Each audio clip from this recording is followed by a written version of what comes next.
a reunión ordinaria do Consello da Xunta de Galicia, como sempre, paso a darlles conta dos asuntos máis importantes que tratamos e acordamos. O primeiro, en que ver coa proceso aberto unha vez convocadas as axudas para resarcir os danos causados polos lumes deste mes de agosto. Recordarán que hai unhas semanas anunciábamos no Consello Extraordinario que celebramos en Ourense un paquete de axudas para paliar os danos. Dende o día seguinte xa se podían solicitar e moitas das axudas a día de hoxe xa están abonadas. En concreto, están abonadas 19 axudas para a reconstrucción de vivendas, prácticamente todas as que eran vivendas habituais e algunha vivenda ocasional. Esa era a nosa máxima prioridade. Xa están pagadas esas cantidades. 4 axudas relativas a danos en negocios e 13 axudas para tecores, para territorios de ordenación cinexética. Outras se siguen tramitando a día de hoxe, polo tanto, o que fixemos hoxe é tomar un acordo con dúas intencións. A primeira é que os damnificados polos incendios do mes de agosto, que aínda, en algúns casos, é máis complicado reunir a documentación, teñan tempo para poder facelo, ampliamos o plazo de solicitude ata o 30 de outubro. É dicir, estaba a punto de rematar, o que facemos é que ata o 30 de outubro teñan a posibilidade de seguir recopilando esa documentación para poder acceder inmediatamente despois ás axudas. E, ademais, isto permite que os damnificados que poder haber polos lumes que se produciron recentemente, nas fines de semana pasadas, tamén, se se produciron danos que entren dentro do obxecto da convocatoria, poidan tamén facer solicitudes. En principio, mantemos ese prazo. Se lles fixera falta a estes damnificados un prazo maior, por suposto, non habería problema en concedelo. Por tanto, xa digo, o acordo é doble. Ampliar ata o 30 de outubro o inicialmente establecido para os lumes de agosto e que, ademais, sin necesidade de aprobar unha nova orden nin máis trámites, que os damnificados dos incendios que houve posteriormente se poidan acoller tamén a estas axudas, en principio con este prazo ampliable se fora necesario. Outro acordo relacionado cos lumes, a proposta da Consellería de Medio Ambiente, ten que ver nas actividades que estamos facendo para recuperar os ecosistemas afectados polos lumes forestais. Dende o primeiro momento, iniciamos accións para prever as erosións que se poderan producir, evitar as escorrentías ou alimentar a fauna silvestre que vivía nas zonas que arderon. É certo que moitas destas accións facémolas durante todo o ano a través da demarcación Galicia Coste, tarefas de prevención, retirando biomasa ou limpiando as contornas dos ríos. A isto dedicamos casi 3 millóns de euros, pero nas últimas semanas, lóxicamente, derivado dos danos producidos polos lumes, intensificamos este labor, instalamos barreiras, cordóns mesetais, barreiras de madeira en zonas con pendente, todo isto para evitar que as cinzas poidan, sobre todo, chegar aos ríos. Ademais, estamos repasando os cortes que hubo que facer en algunhas zonas polos bulldozers, cando avanzaban os incendios. Isto tamén pode provocar arrastre de cinzas e, por tanto, estamos repasando eses cortes para poder nivelalos. E tamén iniciamos coa denominada técnica do mulching, que é dicir, acolchar determinadas zonas do monte con palla para protexer ese chan que quedou sin vegetación porque son zonas ardidas por culpa dos incendios. E seguimos, ademais, co reparto de palla e de cereais para, como decía antes, alimentar a fauna silvestre. Isto se está facendo tanto por medios aéreos, desde un helicóptero, en zonas nas que non se pode acceder, pero existe esta fauna, zonas que foron pasto do lume, e tamén nas zonas que se pode acceder se está facendo tamén de xeito manual. Isto xa se está facendo dende o principio por profesionais, por persoal ao servizo da Xunta de Galicia. Pero queremos complementar este traballo, é necesario, e este é o obxecto deste acordo, acordamos activar un plan especial de voluntariado, en principio na provincia de Ourense, para colaborar nas tarefas de prevención de arrastres e de alimentación da fauna silvestre nas zonas incendiadas. Imos destinar 200.000 euros para estes voluntarios para cubrir os gastos de desplazamento, de alosamento, de manutención. A previsión é que sexan ao redor de 700 voluntarios ou voluntarias para traballar en espazos protegidos de 12 concellos para facer estas labores de prevención de arrastres e alimentación da fauna. En principio, a previsión é que traballen durante 4 fines de semana e as tarefas, xa digo, que serán crear faixas protectoras nas zonas ardidas, o tema e a técnica do mulching, e repartir alimento polo monte a fauna silvestre. Cambio de acordo de Consellería, proposta da Consellería de Presidencia, hoxe acordamos iniciar o proceso, se inicia sometendo información pública, o proceso para aprobar o novo proxecto de explotación do transporte regular por estrada na zona do Barbanza, que vai ter melloras importantes. Incorpora 4 novas liñas e amplía a flota de autobuses. A dotación deste plan de transporte por estrada público na zona do Barbanza son 15 millóns de euros distribuídos en 5 anos. O que fixemos foi recoller moitas das demandas que estaban plantexando os veciños, os usuarios deste transporte, que pedían melloras na mobilidade, algunhas liñas que non existían, ampliación da capacidade dos autobuses e tamén conexións con centros educativos e, sobre todo, cos centros sanitarios. Digo, hai moitas novedades, pero, por exemplo, crease unha liña por autoestrada entre Ribeira e Santiago, que vai ter servizo cada hora durante a semana e cada 2 nas fines de semana, sábados e domingos. Nalgúnas frecuencias vanse facer paradas que ata agora non se facían nos hospitais. Habilitarase unha liña entre Aguiño e Rianxo que vai vertebrar o sur do Barbanza e vai permitir enlazar directamente co transporte que se fai a Santiago de xeito directo. Se crean máis liñas, por exemplo, entre Dodro e Santiago, comparado nos hospitais tamén, e entre Padrón e Dodro. Decía que estos son demandas que pedían os usuarios e tamén outras melloras que se incorporan van ser 48 autobuses en total os que presten este servicio, 5 máis que na concesión que ahora remata e antes había solo 21 vehículos que tiñan máis de 50 prazas, ahora van ser 28 vehículos con máis de 50 prazas. Cambio de acordo a proposta da Consellería de Planificación de Infraestructuras dentro do Plan de Sendas de Galicia, que ten un orzamento total de 70 millóns de euros. Hoxe acordamos, por unha dotación de 1,6 millóns de euros, comenzar os traballos para executar unha nova senda peonil na PO 303 o seu paso por Samieira, no concello de Pollo. Sometemos a información pública, é o principio do proceso, vai ter 1,3 kilómetros de longitude e a previsión é que xa podamos licitar as obras no ano 2026, é dicir, dentro dunhos meses. Outro acordo en materia de infraestructuras, hoxe aprobamos o proxecto de trazado para dotar a vía de alta capacidade de Tullaguarda dun enlace completo co polígono de Areas, dende Tomiño, van ser 1,6 millóns de euros. Van ser 2 ramais en sentido Tomiño para completar todo o sistema que existe de enlaces construído e en utilización dende hai case 2 anos que permiten lanzar esta VAC co parque empresarial, que era unha demanda dos industriais da zona e esta obra por 1,6 millóns de euros, estes 2 ramales, permite completar todo ese entramado de conexión co polígono. Ademais, imos habilitar unha senda peonil que permita a circulación de viandantes de xeito seguro por esa zona. Cambio de acordo, a proposta da Consellería de Emprego, aprobamos, dentro do plan de mellora das oficinas de emprego, licitar as obras para crear unha nova oficina de emprego no concello de Monforte, por importe de 1 millón de euros. Estará na Rúa do Dr. Casares e tamén vai albergar, a parte do propio Servizo de Emprego da Xunta de Galicia, o polo de emprendemento, que ali existe para asesorar a veciños, está facendo ahora, se trasladará a esa oficina de emprego, cubre 9 concellos da comarca, 8 máis o concello de Monforte. Esta licitación aprobamos hoxe, tamén de xeito inmediata, empezamos o proceso para mellorar outras oficinas, a de Sarria, de Ourense, a de Ferrol, e rehabilitar a de Santiago Centro. Pero hoxe o acordo executivo é licitar as obras por 1 millón de euros para a oficina de Monforte, que estará en funcionamento antes de que remate o vindeiro ano.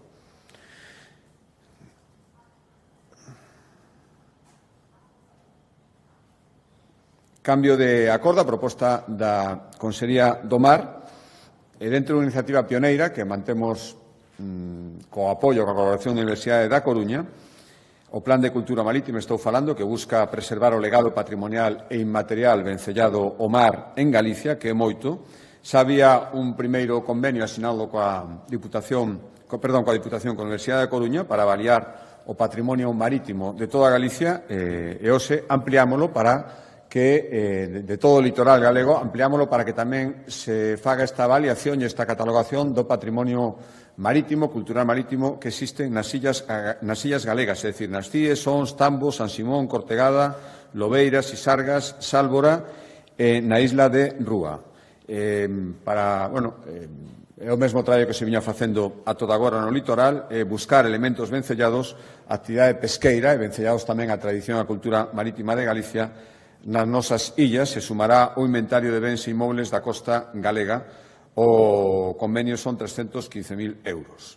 Outro acordo da Consellería do Mar, hoxe aprobamos a distribución das axudas para que os propietarios de buques poidan impulsar melloras que fomenten unha pesca sostible e a propia sostenibilidade no funcionamento dos barcos. 8 millóns para apoiar 129 iniciativas dirixidas a reducir as emisións de CO2, eficiencia enerxética nos barcos, reducir o impacto da pesca no ecosistema mariño ou ampliar a seguridade a bordo dos buques.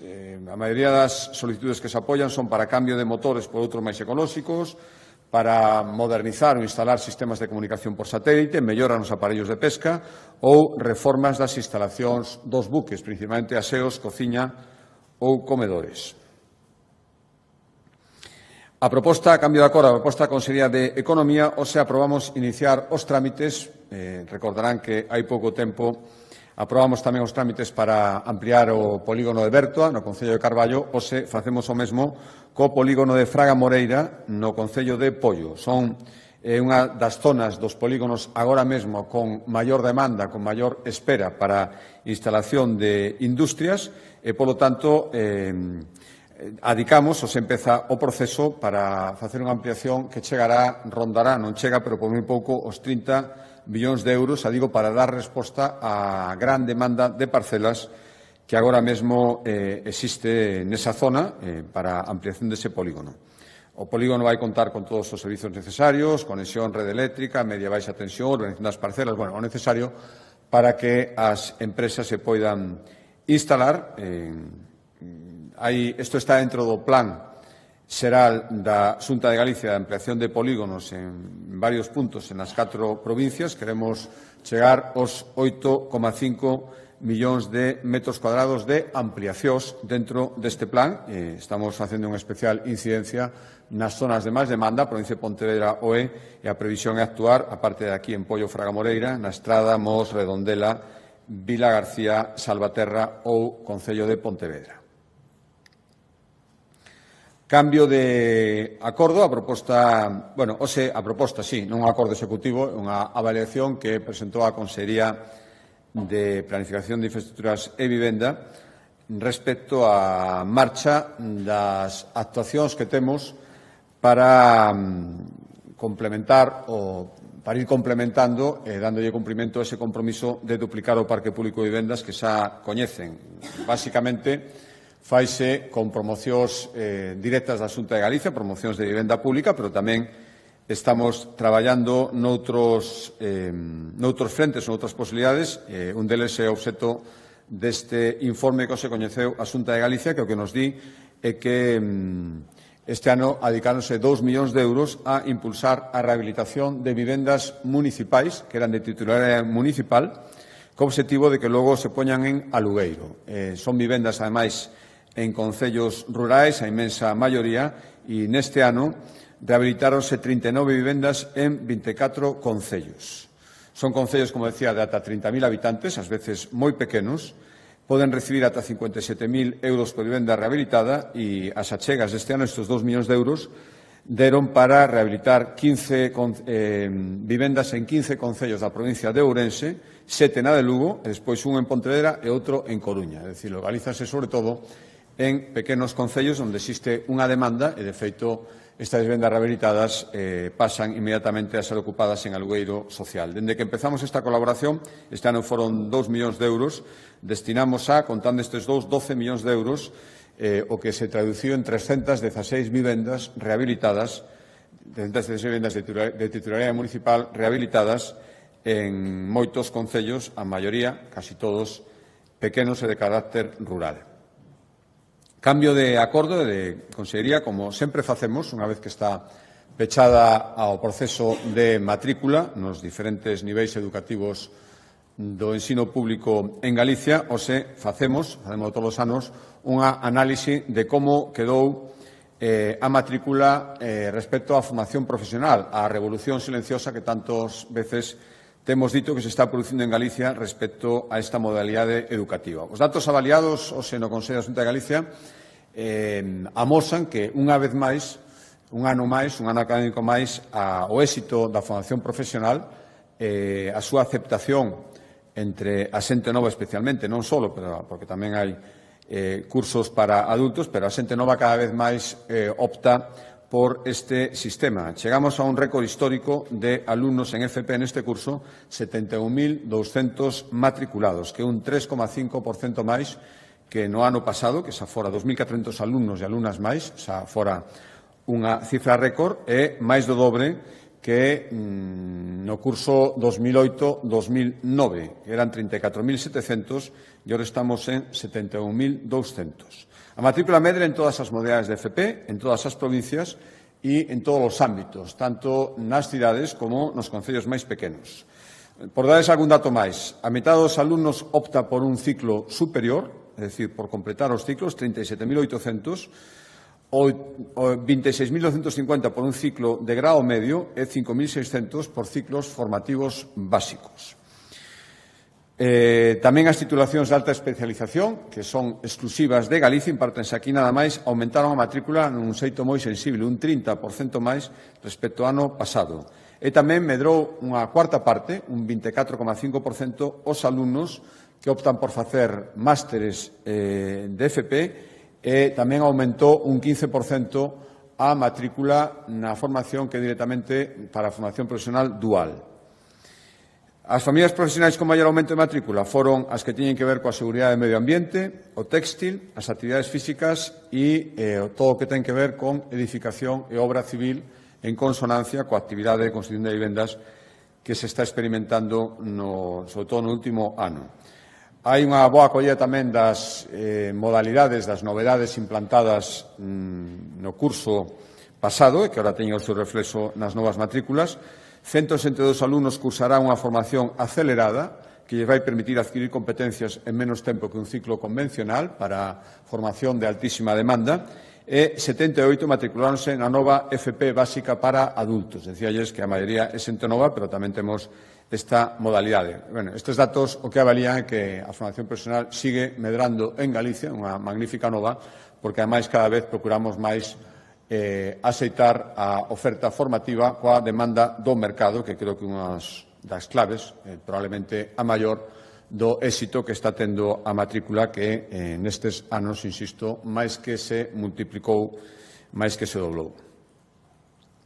Cambio de acordo, a proposta da Consellería de Facenda, demoslle o visto e prace a aprobación definitiva a conta xeral da Comunidade Autónoma de Galicia para o exercicio 2024. En pouco tempo volveremos, por suposto, a traer a Consellería da Xunta de Galicia o proxecto de orzamentos para o ano 2026. Previamente, aprobamos a conta xeral do ano 2024, que ten unha serie de datos que dá, por suposto, a súa disposición. Passolles a desglosar os máis importantes. Primeiro, executouse o 100% do orzamento, que foi aprobado polo Parlamento de Galicia. Está executado o 100% do orzamento e outro dato importante, a débeda galega, a débeda pública galega, reduciuse en 234 millóns de euros. Galicia pechou o ano 2024, xa digo, co 100% do orzamento executado, e eran 900 millóns máis que o orzamento do ano 2023, cun superávit do 0,23% do Produto Interior Bruto, cunha débeda do 14,5%, 234 millóns de euros menos que a débeda que existía no ano 2023 e cun aforro bruto que é a capacidade de financiar gastos de capital solo con ingresos correntes de casi 1.550 millóns de euros. Outros indicadores que quedan reflexados na conta xeral, creo que son importantes, o crecemento do PIB nun 2,8%, que son, se facemos cómputo entre ano 2019, 2 puntos por enriba do que creceu o PIB na media do conxunto do país, na media española, 9% Galicia, 7% a media de España. O esforzo investidor dos orzamentos 2024 foron do 16,4% do orzamento, que é o dobre que o esforzo investidor da media das comunidades autónomas. Seguimos estando no grupo cabeceiro en canto pago a provedores, 17,3 días de media en pago a provedores frente aos 31 de media do conxunto das comunidades e tamén a menor taxa de paro dende o ano 2008, 2 puntos por debaixo da media nacional. Bueno, xa digo, son datos que acreditan a solvencia das contas públicas de Galicia, que despois se traducen en moitos aspectos. Un dos máis salentables no ano 2024, recordarán, foi ao final do exercicio a posibilidade de rescatar nun só acordo 4 autoestradas que eran peaxes en sombra, o cal permitiu liberar, xa está facendo ao redor de 30 millóns de euros que poderemos adicar nos próximos anos cada ano a execución de novas infraestructuras, ao fixemos no 25 e volvemos a facer no ano 2026 e sucesivos. Cambio de acordo, a proposta da Consellería de Política Social, seguimos avanzando nun compromiso no que Galicia está nestes momentos nunha situación puntera entre as comunidades autónomas. Estou falando de todo o que ten que ver coa atención temperá, que é atención dirixida a detectar, e cando se detectan tratar problemas de desenvolvemento nos nenos e nenas menores de 6 anos. Destinamos a día de hoxe 8,6 millóns de euros ao funcionamento da rede galega de atención temperá. Son 51 unidades que dan cobertura a 196 concellos e a máis de 6.000 nenas e nenos, e as súas familias, por suposto. Para que se faga unha idea do crecemento, ahora son 51 unidades. No ano 2009, Galicia tiña solo 2 unidades de atención temperá. Ahora son 51 e queremos seguir medrando e, polo tanto, o acordo que lles paso ahora a dar conta ten que ver con isto. Se aprobamos unha nova convocatoria de axudas para que máis concellos se poidan seguir sumando a rede de atención temperá. A nosa intención con estas axudas van ser 1,1 millóns de euros crear 8 novas unidades de atención temperá en Galicia para poñer en marcha, digo, 8 como máximo, entre 6 e 8, veremos as solicitudes que hai, 8 novos servicios de este tipo. Ademais, seguimos medrando o servicio, cada vez están máis unificadas. Queremos que todas as unidades de atención temperá conten cunhos requisitos de calidad de atención comuns e, próximamente, poremos en marcha o primeiro servicio de atención temperá e post-temperá que vai existir en Galicia. Vai atender a nenos, decía que era entre 0 e 6 anos. Este servicio que é atención temperá e post-temperá, servicio piloto, funcionará en Vigo en breve e atenderá aos nenos e nenas de 0 a 12 anos. É dicir, pasamos de 6 a 12 anos en atención temperá. E penúltimo acordo, eran 2 acordos en materia de sanidade, o último explicará o conselleiro. O primeiro é un acordo importante e que reflexa moitas dos esforzos que fai a sanidade pública galega cos recursos que aportan os galegos e ademais nos coloca nunha situación pioneira en algo no que creo que un orgullo decilo. Estamos consolidados como referentes en moitas accións concretas que teñen que ver coa atención de pacientes oncolóxicos. Coñecen todos os cribados, imos ser a primeira comunidade en abrir o centro de protonterapia, está en marcha o centro de fabricación de terapias avanzadas en Santiago e seguimos traballando, en definitiva, para incorporar os mellores tratamentos, os máis avanzados da sanidade pública en materia oncolóxica. E deso vai este acordo. Unha das grandes avances agora e de cara ao futuro ten que ver cos medicamentos CAR-T, que son as terapias máis avanzadas na loita contra o cancro. Para fabricar estes medicamentos extranse células do propio paciente, se modifican xenéticamente e se volven a implantar, teñen máis capacidade para combatir a enfermidade. A toda agora, unha terapia supón un importante investimento de recursos económicos. A partir do ano que ven está previsto que xa podamos empezar a fabricalos aquí. A toda agora se están adquirindo, levamos investidos 20 millóns de euros neste tipo de tratamentos que permitiron atender a 138 pacientes. Queremos seguir avanzando e o acordo que tomamos hoxe vai nese sentido. Hoxe aprobamos investir 100 millóns de euros na compra de 2 novos medicamentos CAR-T, dirixidos aos pacientes adultos con mieloma múltiple, que é o segundo tumor hematolóxico máis frecuente en Galicia.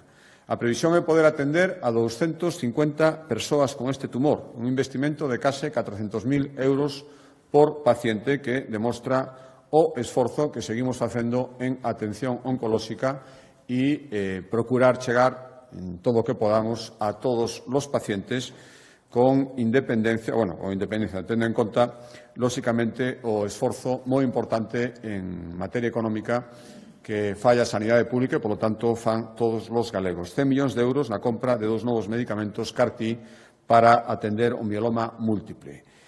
E o último acordo ten precisamente que ver, creo que está perfectamente en conexión co que acabo de decir, igual que tamén incluso co acordo anterior respecto á xestión dos recursos orzamentarios e dos recursos públicos. Unha xestión razoable permite facer estes esforzos, pero, lóxicamente, se ten que derivar tamén dos efectos desa xestión razoable. E deso vai o acordo que ahora explicará o acordo, máis ben, o informe que hoxe coñecimos e que explicará o conselleiro de Sanidade e que revela que o sistema de compras centralizadas de material sanitario que estamos implantando, recordarán que nos últimos consellos, nos últimos meses, dende hai algo máis dun ano, traemos acordos de compra centralizada de material para todas as áreas sanitarias de Galicia. Pois, este informe o que demostra é que estas compras centralizadas van permitir aos contribuyentes galegos aforrar 65 millóns de euros nun período de 3 anos. Este tipo de xestión, combinando a constancia e a necesidade de facer, ás veces, investimentos importantes para medicamentos, sobre todo en oncoloxía, ten que ir aparellada dunha xestión responsable, e se pode facer, e que é acreditado con este informe, dos recursos económicos postos a disposición da sanidade pública. Xa digo, trátase de mercar de forma conxunta material polas 7 áreas sanitarias e de implantar, ademais, outras medidas para racionalizar o gasto, por exemplo, asustar as doses que realmente precisa o paciente en unha cantidade fixa, en función dunhos criterios, suministrar exactamente a dose que é necesaria. E, agora explicará o Consello un pouco máis, pero, en definitiva, xa digo, trátase de poñer a disposición dos galegos e das galegas os mellores tratamentos, os mellores dispositivos, as mellores terapias que haxa no mercado, sin esquecer, e creo que isto o entende todo o mundo, a necesaria xestión racional dos recursos económicos que permite, ao mesmo tempo que aforros, cando non está en discusión a necesidade de facer adquisicións, a sanidade pública galega, afortunadamente, pode facelas sin chegar a un momento en que isto sería insostible. Pero, para explicar un pouco máis, deixolles.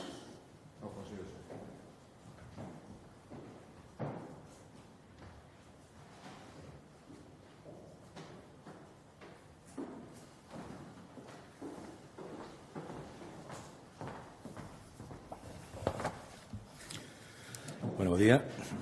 Como ven de referir o presidente, no Consello de Xunta de hoxe, temos contado un acordo en relación ao plan de contratación centralizada de material sanitario e medicamentos e tamén sobre medidas de sostibilidade e eficiencia do gasto farmacéutico hospitalario no Servicio Galego de Saúde. Unha iniciativa que se enmarca no objetivo global do Executivo Autonómico de lograr a sostibilidade económica e a eficiencia na Administración Pública a todos os niveis. Neste caso concreto, encamiñado a optimizar o sistema sanitario público, procurando aforros na compra de material sanitario e a maior eficiencia no gasto de medicamentos de farmacia hospitalaria, para así poder destinar os máximos recursos e facilitar novas incorporaciones terapéuticas e mellorar a calidade asistencial e a atención que a sanidade pública galega lle ofrece aos pacientes. Con ese objetivo, desde a Consellería de Sanidade, pusemos en marcha un plan de contratación centralizada de material sanitario en todo o Servicio Galego de Saúde, non por áreas sanitarias de forma separada. Unha compra centralizada que ten grandes ventaxas. Negociar condicións máis vantaxosas cos proveedores, optimizar prezos mediante economía de escalas, reducir a dispersión de custos entre centros, ter unha planificación máis precisa das necesidades, mellorar a capacidade de resposta ante fluctuacións de mercado e minimizar o que é o impacto ante posibles problemas na suministración dun determinado produto. Compre remarcar que todo este proceso de compras centralizada ten como prioridade estratégica mellorar a calidade asistencial. Por iso, neste tipo de contratacións, impulsamos sempre se garanten os requisitos de calidade técnica do material, para evitar que empresas licitadoras cunha calidade mínima do produto poidan resultar adjudicatarias únicamente por presentar ofertas económicas, digamos, máis agresivas. Trátase de impulsar compras centralizadas para optimizar os recursos públicos e acadar aforros, pero sempre protexendo a excelencia do servicio sanitario e a seguridade dos pacientes. Con este plan de compras centralizadas, conseguimos mitigar de xeito significativo a suba de prezos de materiais e consumibles, mantendo, como digo, en todo momento criterios de máxima calidade. O certo é que conseguimos grandes aforros gracias á estrategia de compras centralizadas e a monetización de produtos e materiais sanitarios. Son xa 34,5 millóns de euros que llevamos aforrado ao longo do ano 2024 e no primeiro semestre deste ano 2025. Neste período, licitamos 20 contratos de compras centralizadas de material sanitario, de implantes e tamén de material non sanitario. Concretamente, 11 desos contratos foron licitados por primeira vez de xeito centralizado, o que nos permitiu acadar un aforro de 22,7 millóns de euros. Destacan 4,9 millóns de aforro en equipos de protección individual, 10,8 millóns de aforro no suministro sucesivo de implantes de columnas e 2,1 millóns de aforro de suministro de balóns de dilatación coronaria. A licitación de 9 contratos xa previamente centralizados permitiunos acadar un aforro de 10,9 millóns de euros. Destacan, neste caso, o suministro centralizado de implantes de marcapasos e desfibriladores, así como o suministro sucesivo de equipos de cobertura cirúrxica. Pero, en todo caso, grazas a esta estrategia de compras centralizada que estamos a aplicar, logramos aforrar 33,6 millóns de euros, aos que hai que engadir o aforro doutros 863.000 euros como consecuencia da estrategia de racionalización e homoxeneización de produtos en material fungible adquiridos polas 7 áreas sanitarias. Isto danos aforro total de 34,5 millóns de euros acadado en ano e medio. Na actualidade, temos en fase de licitación outros 10 contratos adicionais cunha previsión de aforro aproximada de 5 millóns de euros, referidos a bombas de infusión, drenaxes, sensores de monitorización, hemodiálisis, etc. Vimos que as medidas de contención de gastos son efectivas e eficaces. Por iso, estamos a adoptar decisións para acadar a sostibilidade e a eficiencia na xestión do gasto farmacéutico hospitalario, que nos permite a incorporación de innovación e facer fronte á cronicidade de diversas patoloxías como cancro e tamén a implantación da chamada medicina de precisión. A tal fin, elaboramos tamén medidas de sostibilidade en medicamentos de farmacia hospitalaria para os anos 2025 e 2026, coa que estimamos un aforro de 30,3 millóns de euros. Un aforro de 30,3 millóns de euros que lograremos a través de medidas de eficiencia como prescripción de medicamentos biosimilares, con un impacto estimado de 14,9 millóns de euros, medidas de eficiencia recollidas nos ditámenes da Comisión Autonómica de Farmacia e Terapéutica, axustes de dose, como se ha comentado xa, segundo o peso de paciente, así como os expedientes de contratación centralizada de medicamentos hospitalarios. Tendo en conta, ademais, que o vindeiro ano prevemos comenzar a fabricar medicamentos CAR-T no Centro de Terapias Avanzadas coa conseguinte reducción de costos. Como digo, son medidas de optimización e racionalización do gasto farmacéutico hospitalario que nos permite optimizar os recursos e poder, por exemplo, destinarlos á compra de novas terapias avanzadas, como é o caso do tratamento de mieloma múltiple, cuso acordo marco para a súa suministración autorizou tamén hoxe a Xunta. Un acordo que suporá un investimento estimado de preto de 100 millóns de euros para os 4 anos máximos de vigencia que prevé o contrato, incluída a posible prórroga, e co que temos previsto tratar máis de 250 pacientes. Mantemos así o noso compromiso de incorporar innovacións terapéuticas que contribuyan a mellorar a saúde e a calidade de vida dos galegos. Nada máis para a miña parte. Se tedes alguna pregunta.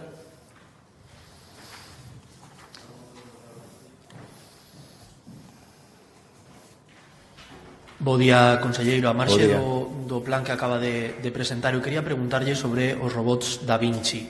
Nos últimos días producíronse diferentes pronunciamentos dende o ámbito profesional médico sobre a posible conveniencia de mercar máis dispositivos deste tipo. Eu quería preguntarlle se a Xunta de Galicia ten previsto mercar máis dispositivos ou poñer en funcionamento durante máis tempo os que xa existen ou atopar diferentes vías de financiamento para conseguir máis dispositivos deste tipo. Gracias.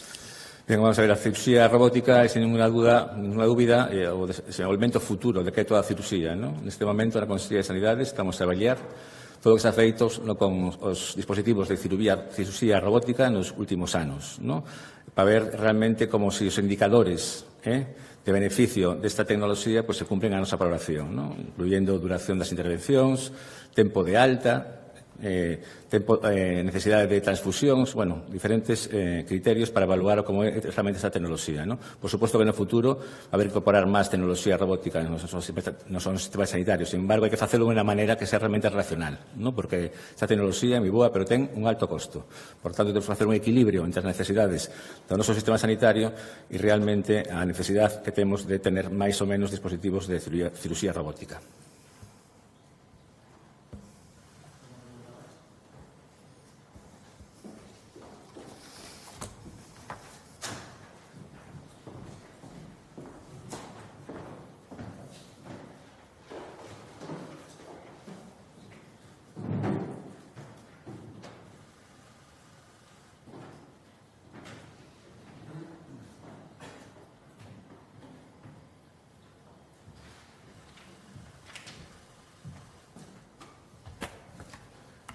Bo día, presidente.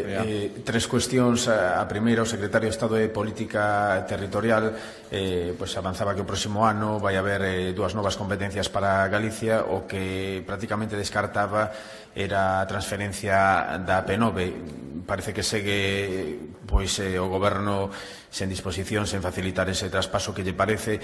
E tamén o mesmo secretario de Estado pois afeaballe a Xunta a atitude que está a ter na acollida de menores migrantes e pedíalle sobre todo que non siga o discurso de Vox, que pensa, bueno, despois do expresado polo presidente do seu partido esta fin de semana. E finalmente, este venres hai unha reunión de coordinación aeroportuaria. Cree que se debería centrar o debate en que o aeroporto de Santiago sexa o de referencia, perdón, o de referencia de Galicia, para así tratar de contrarrestar a forza de Oporto. Gracias. Sí, un momentinho. Perdón.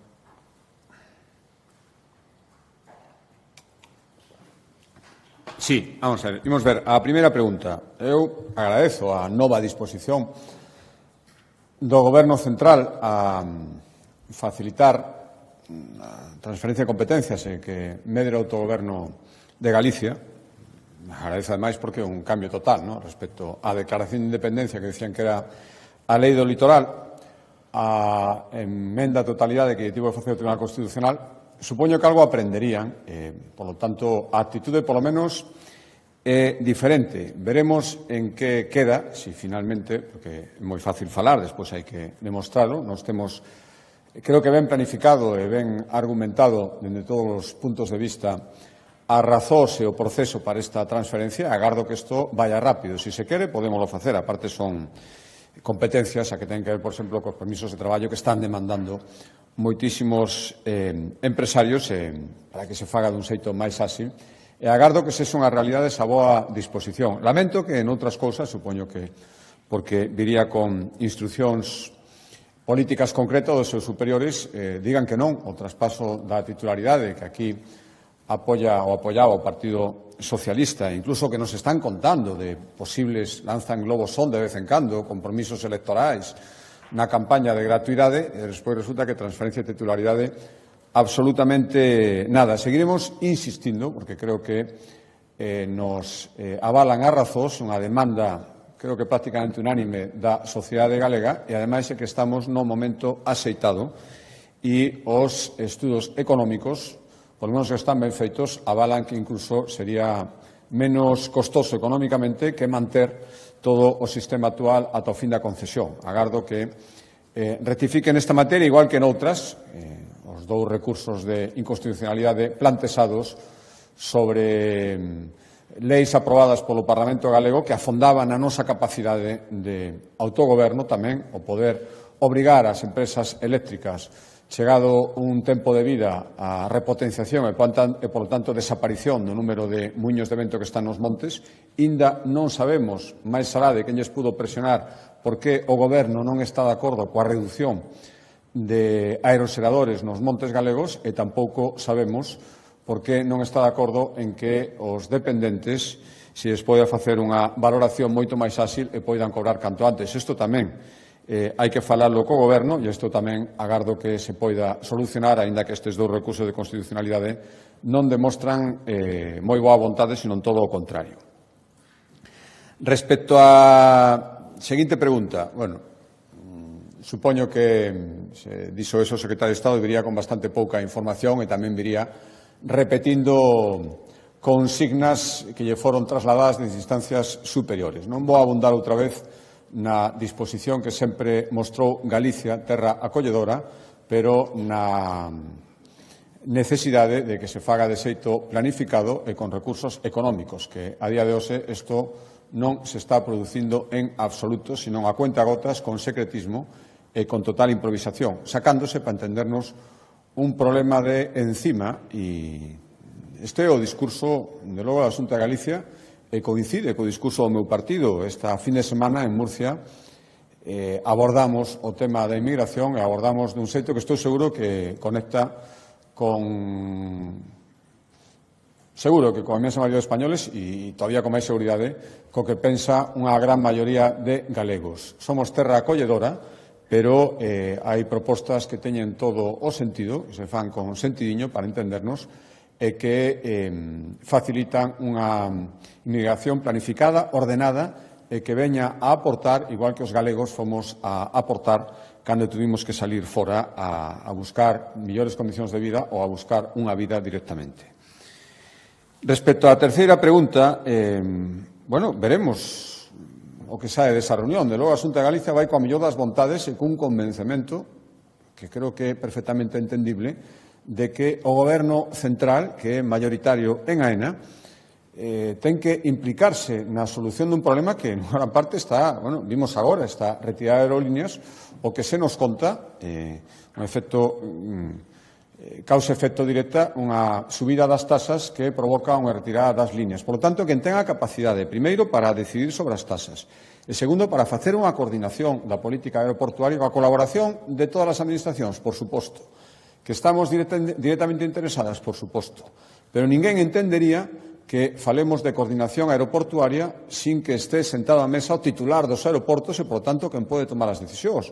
Veremos o que se nos plantexa, si é racional, si sirve para que os aeroportos galegos non hai que deixen de perder voos e que manteñan os que teñan e que poidan subilos, terán toda a colaboración da Xunta de Galicia e quero entender que de todos os concellos, ou polo menos daqueles que vayan a estas reunións con boa fe. Pero eu alégrome de que tome a iniciativa quen ten que tomala, quen ten a última capacidade de decisión e que nos escoite a todos e se nos ten que pedir implicación, por suposto, veremos a que nivel, en que condicións, en que consiste esa implicación, pero nos imos escoitar e con toda a vontade de que se solucione un problema que agora mesmo existe, que é que os aeroportos galegos no seu conxunto están perdendo voos. Boa tarde.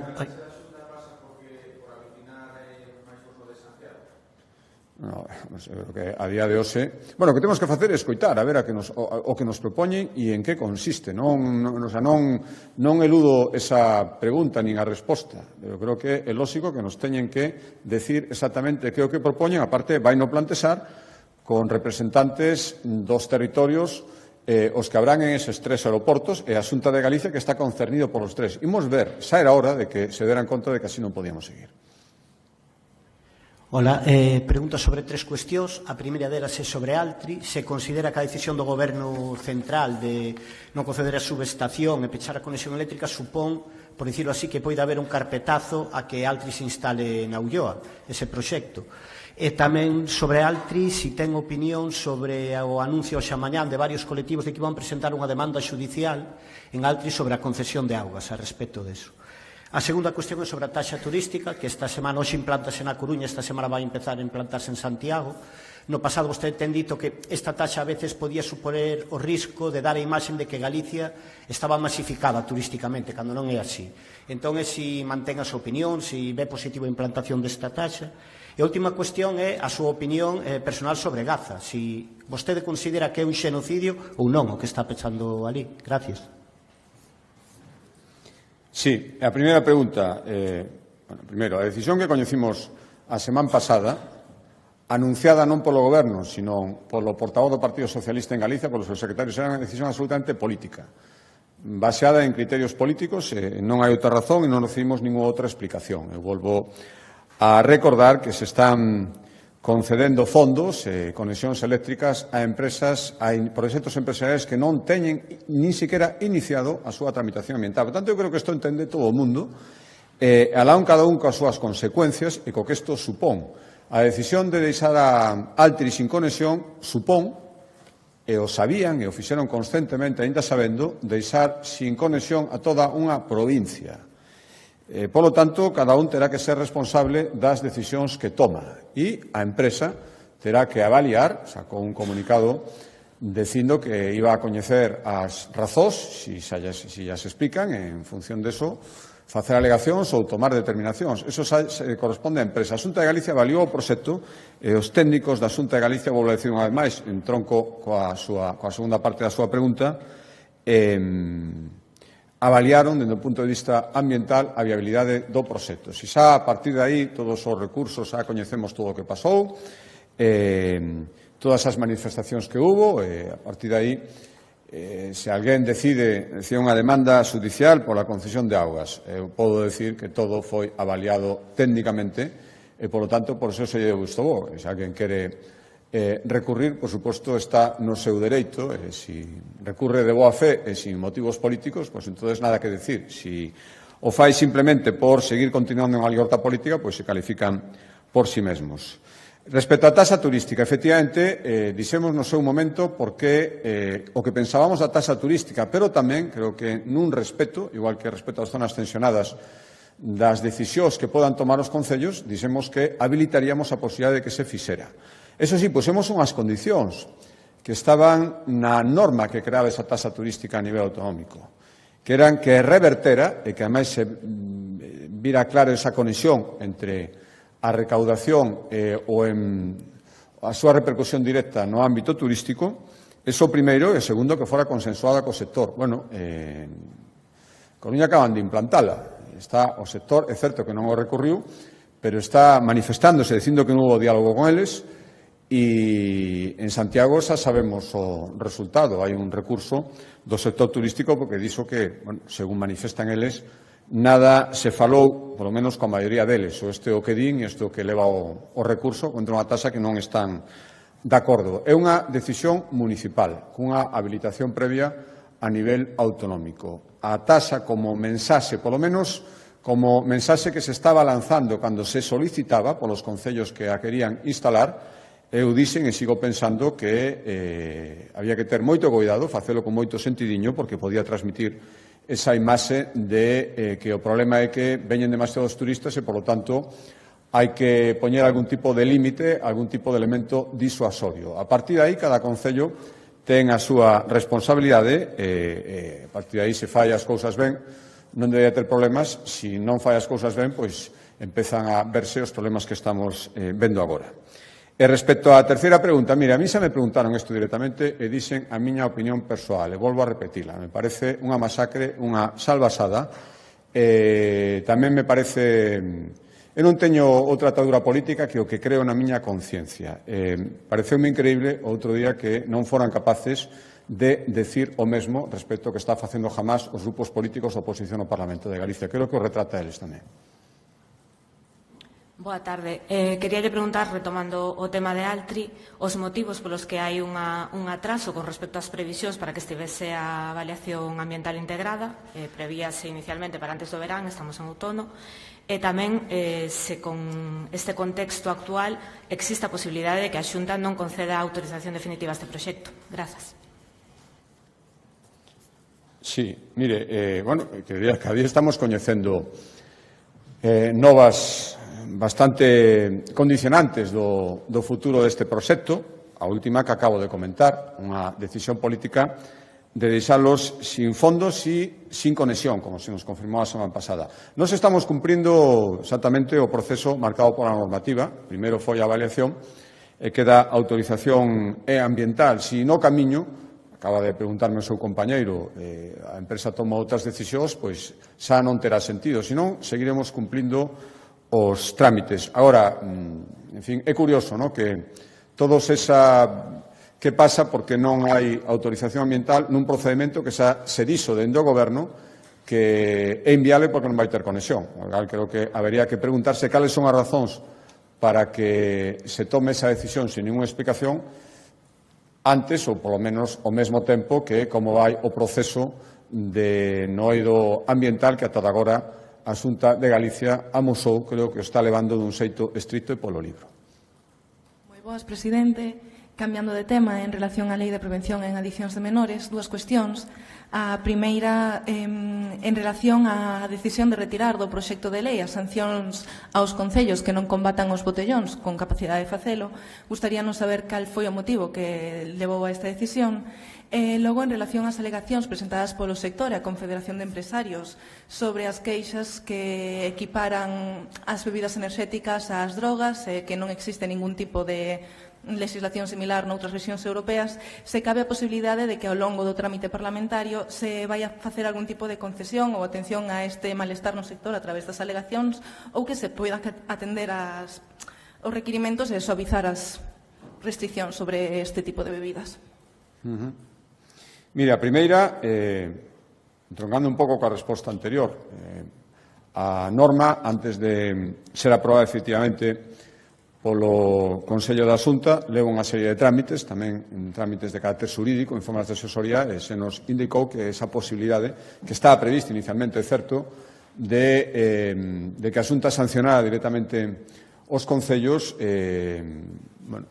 tiña falta de viabilidade xurídica, por eso non está. Eso non quere decir que os concellos, lóxicamente, claro, que se o que hai que facer é meterlle unha multa a un concello para que se dé a conta de que tamén é un deber de todas as administracións, pois malimos, pero esa é a razón, a salvo de que se poida encontrar no trámite parlamentario algún tipo de fórmula que permita algunha vía, pero a razón foi simplemente unha indicación da propia asesoría, pero volvo a decir que se os concellos agora se van desentender deste tema, porque como non hai posibilidade de meterse unha sanción económica, creo que eso non sería o camiño ni moitísimo menos. E respecto á segunda pregunta,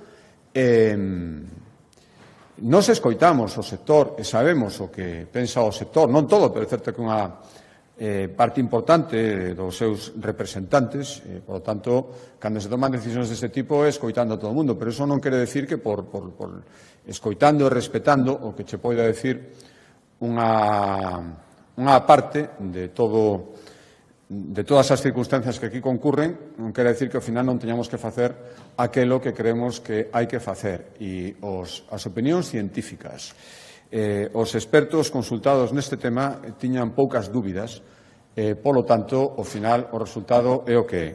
Insisto, respecto ás opinións, lóxicamente, hasta poden ser entendibles do sector, pero a nos obriga a velar pola saúde pública. E iso que me sinalaba de que unha medida inédita, podo dicir que hai unhas comunidades autónomas que xa nos teñen solicitado todo o proceso, todo o borrador, todas as explicacións, porque están pensando en facer o mesmo, non quero dicir, pero, dende logo, ese interés existe, e incluso noutros países, no Reino Unido, teño entendido que tamén. E supoño que isto acabará estendéndose. Eu podo dicir das razóns que levaron a Xunta de Galicia a tomar esta decisión, e son razones científicas, razóns técnicas, avaladas por expertos neste eido, principalmente sanitarios. O que salga o trámite parlamentario Eu é certo que son diputado do Parlamento, pero ahora xa a lei, a responsabilidade máxima que podo ter, e máis falando como presidente da Xunta, é o que sale do Consello da Xunta como proxecto de lei. Xa no trámite parlamentario, xa esa outra historia, lóxicamente daremos a nosa opinión,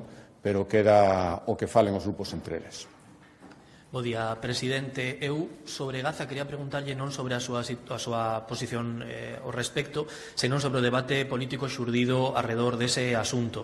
Despois do acontecido a semana pasada no Parlamento, considera vostede que ese debate político está xa rematado, que se lle pode dar carpetazo ou que seguirá vixente nos próximos días? Gracias. Estou seguro que si o Goberno Central e quen apoia o Goberno Central pode seguir mantendo o debate que estivo intentando manter durante todo este tempo, o seguirá facendo para non ter que falar de outras cousas, sin desmerecer en absoluto cal é o fondo que nos debería preocupar que é o que está pasando en Gaza. Mire, outro día decía no Parlamento,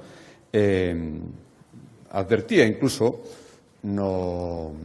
nalgúnas caras que veían as bancadas de oposición a decepción porque nos mandáramos respetáramos ese minuto de silencio e o compartíramos, incluso despois decían que o compartimos, pero que non estábamos facendo realmente en serio, e, por lo tanto, creo que amosa ben as claras cal é a intención de todo isto e que hai detrás de algunhas actitudes e algúns debates que se queren abrir.